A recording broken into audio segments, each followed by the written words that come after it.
Hello friends, M R के झा। आज हम इस वीडियो में केमिस्ट्री का chapter acid base and salt, इस चैप्टर का ये दूसरा वीडियो है। इस वीडियो में आज हम mineral acid, preparation of mineral acid, mineral acid क्या होता है, मिनरल एसिड हम कैसे बनाएंगे और एसिड के क्या फिजिकल प्रॉपर्टीज होते हैं, इन तीनों पहलुओं पर आज हम बात करते हैं। देखिए, सबसे पहला है ये मिनरल एसिड। मिनरल एसिड किसको कहते हैं? जैसे इससे पहले के वीडियो में हम लोग टाइप्स ऑफ एसिड समझे थे, ऑर्गेनिक और इनऑर्गेनिक। ऑर्गेनिक एसिड का मतलब होता है कि जो एसिड नेचुरली अकरिंग होता है, मतलब जो हमको एनिमल से या प्लांट से मिलता है, वो ऑर्गेनिक हुआ। और कुछ ऐसे भी एसिड होते हैं जिसका डायरेक्ट सोर्स जो है वो एनिमल से या प्लांट से नहीं होकर किसी मिनरल से मिलता है, किसी एलिमेंट से मिलता है, किसी नॉन मेटल से हम निकालते हैं उसको, तो उसको हम मिनरल एसिड कहेंगे। ठीक है। अब है कि हम मिनरल एसिड को कैसे बनाते हैं या मिनरल एसिड बनता कैसे है। तो सबसे पहला स्टेप आता है इसका कि पहले हम first non metals are burned in air to form non metallic oxide, कि पहले हम नॉन मेटल जो होते हैं उसको हम ऑक्सीजन में या एयर में बर्न करते हैं, जलाते हैं। तो जब नॉन मेटल जब ऑक्सीजन के साथ कंबाइन करेगा तो नॉन मेटल ऑक्साइड बनाएगा। क्लियर। ऐसे भी एक क्वेश्चन अगर आपको आ जाए कि नॉन मेटेलिक ऑक्साइड का नेचर क्या होता है, तो आप बताएगा कि नॉन मेटल ऑक्साइड जो होता है उसका नेचर एसिडिक होता है। ठीक है। चलिए, तो ये जो नॉन मेटल है, जैसे मान लीजिए कार्बन है, सल्फर है। अब अगर कार्बन को अगर हम ऑक्सीजन में जलाएंगे तो क्या बनेगा? Carbon dioxide. सल्फर को अगर हम ऑक्सीजन में जलाएंगे तो SO2 बनेगा। और इसी सल्फर को जब आप एक्सेस अमाउंट में O2 अगर इसको मिलेगा तो ये ट्राई ऑक्साइड बना लेता है। सल्फर के साथ क्या है, अगर सल्फर को नॉर्मल अमाउंट में या लिमिटेड अमाउंट में अगर ऑक्सीजन मिलेगा तो सल्फर डाइऑक्साइड बनाता है। और एक्सेस अमाउंट में अगर सल्फर को ऑक्सीजन मिलेगा तो ये SO3 सल्फर ट्राइऑक्साइड बनाएगा। क्लियर। अब ये नाइट्रोजन है, ये ऑक्सीजन में इसको जलाइए तो NO2 बन जाएगा। उसी तरह से फॉस्फोरस है, इसको भी अगर आप O2 में जलाएंगे तो ये बनता है। अब ये जो नॉन मेटल ऑक्साइड बने, अब इसके बाद दूसरा स्टेप क्या आता है, अब इसको समझिए। ये पहला स्टेप तो आप समझिए कि नॉन मेटल को हम क्या करेंगे, ऑक्सीजन में बर्न करेंगे, तो फिर ये नॉन मेटल ऑक्साइड बनेगा। और उसका फिर दूसरा स्टेप हम बताएंगे कि ये जो नॉन मेटल ऑक्साइड बना, इस नॉन मेटल ऑक्साइड को हम फिर क्या करेंगे, वाटर में डिजोल्व कर देंगे। अब जैसे ये मान लीजिए CO2 है प्लस H2O है, तो ये बन जाएगा H2CO3, ये कार्बोनिक एसिड बन जाएगा। तो कार्बोनिक एसिड कैसे बनता है? तो कार्बोनिक एसिड को बनाने के लिए पहले कार्बन को ऑक्सीजन में जला के आप कार्बन डाइऑक्साइड बनाओगे।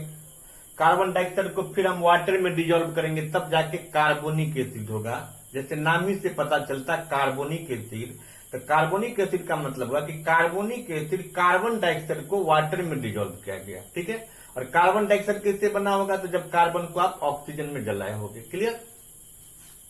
अब ये SO2 है, SO2 को अगर आप H2O में फिर इसको डिजोल्व कर देंगे, या SO3, अब आप कहोगे कि डाइऑक्साइड भी है, ट्राइऑक्साइड भी है, तब क्या होगा? तो अगर हम डाइऑक्साइड को अगर हम सल्फर डाइऑक्साइड को अगर हम वाटर में डिजोल्व करेंगे तो ये H2SO3 बनेगा, जिसको हम सल्फरस एसिड कहेंगे। और इस SO3 को अगर हम H2O में फिर डिजोल्व करेंगे तो ये H2SO4, जिसको हम सल्फ्यूरिक एसिड कहते हैं। और ये एक चीज यहां याद रखिएगा कि सल्फ्यूरिक एसिड जो होता है वो किंग ऑफ केमिकल्स होता है। ठीक है। अब फिर NO2 है, इसको फिर हम H2O में डिजोल्व करेंगे तो ये HNO3 बन जाएगा। हम बैलेंस नहीं कर रहे हैं। अब फिर ये इसको फिर आप फॉस्फोरस के ऑक्साइड को भी डिजोल्व कर दो तो H3PO4 बन जाएगा। तो कैसे बना? पहला स्टेप क्या था, कि हमने नॉन मेटल को ऑक्सीजन में बर्न किया, नॉन मेटल ऑक्साइड बना, फिर नॉन मेटल ऑक्साइड को क्या किया हम वाटर में डिजोल्व कर दिए तो मिनरल एसिड बन गया। कार्बोनिक एसिड किससे बना, कार्बन डाइऑक्साइड से। सल्फरस एसिड सल्फर डाइऑक्साइड से। सल्फ्यूरिक एसिड सल्फर ट्राइऑक्साइड से। फॉस्फोरिक एसिड फॉस्फोरस के ऑक्साइड से। नाइट्रिक एसिड नाइट्रोजन के ऑक्साइड को वाटर में डिजोल्व करके बनाया गया। ठीक है, अब यहाँ पर एक क्वेश्चन आता है कि अब HCl जो है ये भी तो मिनरल एसिड है, तो फिर HCl कैसे बनता होगा। तो ये एक एक्सेप्शन है कि HCl का फॉर्मेशन इस प्रोसेस से नहीं होते, कई मेथड्स हैं। जब आप उसको ज्यादा डिटेल्स में हर क्लास में पढ़िएगा, इसको 10th लेवल में आप बस इसको ये समझो कि जो इसको हम सिंथेसिस रिएक्शन कर देते हैं। सिंथेसिस रिएक्शन का मतलब होता है कि हाइड्रोजन गैस को और क्लोरीन गैस को दोनों को मिला के सिंथेसिस कर दिया जाता है, मतलब कंबाइन कर दिया जाता है।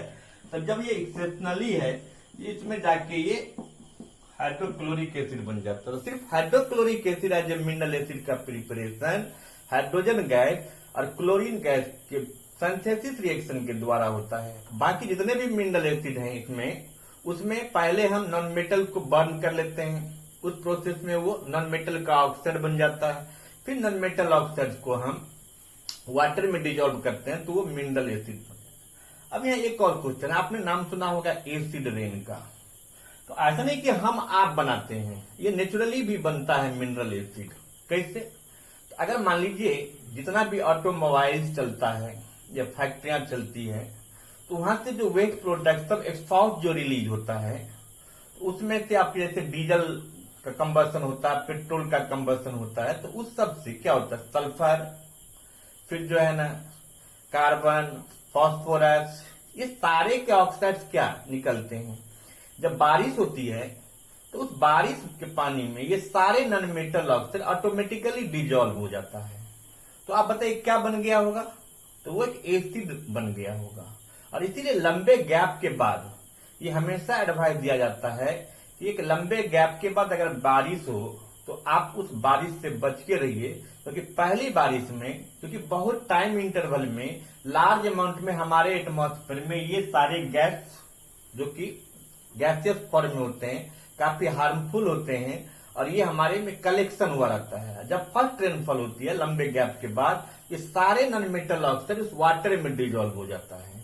अब क्या बन गया होगा, वो एसिड बन गया होगा। इसलिए फर्स्ट रेनफॉल जो होता है लंबे गैप के बाद, वो रेन वाटर नहीं गिरता है, उसमें एसिड गिरता है, इसीलिए हम उसको एसिड रेन भी कहते हैं।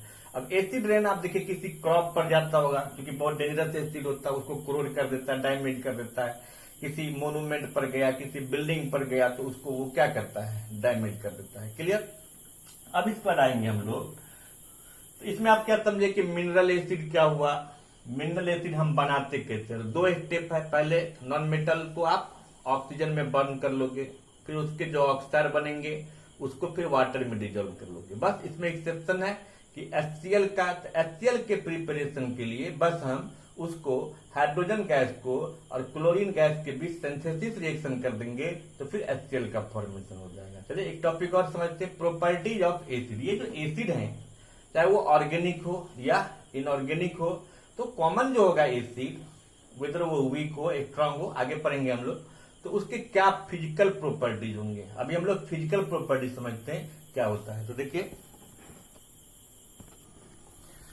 अब इसके फिजिकल प्रॉपर्टीज क्या होते हैं। तो अभी तक हम लोग एसिड किसको कहते हैं, एसिड के कितने टाइप होते हैं, मिनरल एसिड के कई एग्जाम्पल देखे, क्या कैसे ये बनते हैं। इवन आपने ऑर्गेनिक एसिड का सोर्स पिछले के वीडियो में उसका फॉर्मूला, नाम ये देखे। अभी जो एसिड है, वेदर इट इज ऑर्गेनिक और इनऑर्गेनिक, इसके क्या फिजिकल प्रॉपर्टीज होंगे। तो सबसे पहले आप बताओगे कि जनरली एसिड जो होता है वो सावर इन टेस्ट होता है, उसका टेस्ट जो है वो खट्टा होता है। ठीक है, they turn blue litmus into red, वो ब्लू लिटमस को रेड करेगा। Generally they are found in liquid state, ये लिक्विड स्टेट में पाए जाते हैं। तो मिनरल एसिड जो होता है प्राय वो आपको लिक्विड स्टेट में पाया जाता है। और इसके एक्सेप्शन है कि जैसे कुछ ऐसे ऑर्गेनिक एसिड हैं, जैसे बोरिक एसिड है, ऑक्सैलिक एसिड है, मैलिक एसिड है, ये सब आपको सॉलिड फॉर्म में पाया जाता है, ये जो है सॉलिड स्टेट में पाया जाता है। ठीक है, अगर एसिड ड्राई होगा तो लोग कहता है कि acid good conductor of electricity होता है। अगर एसिड ड्राई होगा तो वो पुअर कंडक्टर होता है इलेक्ट्रिसिटी का। लेकिन एसिड अगर एक्वस होगा, उसमें अगर वाटर डाइल्यूट होगा तो वो एक्वस फॉर्म में गुड कंडक्टर होता है इलेक्ट्रिसिटी का। ठीक है, आगे समझेंगे ऐसा क्यों होता है, ड्राई फॉर्म में वो गुड कंडक्टर क्यों नहीं होता है।